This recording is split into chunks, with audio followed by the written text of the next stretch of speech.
This is a 20-foot camera crane. We purchased it from a production company in Los Angeles. The construction costs for this unit were actually over $40,000. That's a 20-foot boom with an incredible payload at the front. You can put several operators at the front. It's a hand-manipulated crane.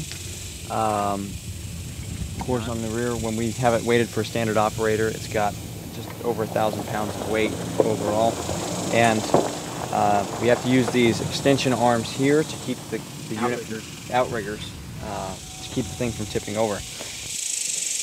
Well, let's see, modifications. When we got it, the brake didn't work, so we had no way of securing it while we got it in position to do the outriggers. We put a trailer hitch ball on it so we could pull it with a four-wheeler, and that's not much of a modification, but it was a modification. And then it was designed to carry two skaters, either one or two, on a wire so that you couldn't see the wire, and lift them up like they were jumping. And then they have another piece that goes on the side here, so you crank the crank and it actually spins the skaters around as they were skating. A hot head is the controls are back here, and the head of the camera, it's not just a fixed head. It's you can manipulate it from back here. They call it hot. It's live. And terminology is new to me, but I do understand what they're talking about with a hot head.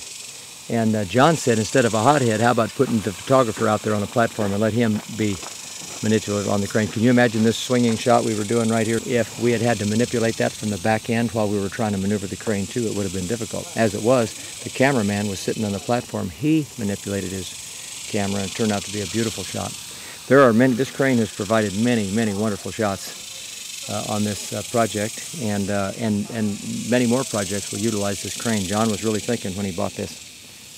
And at a buy, you know, and through God's providence, he got a buy on this crane because we, fledgling filmmakers, could not afford to have this crane manufactured.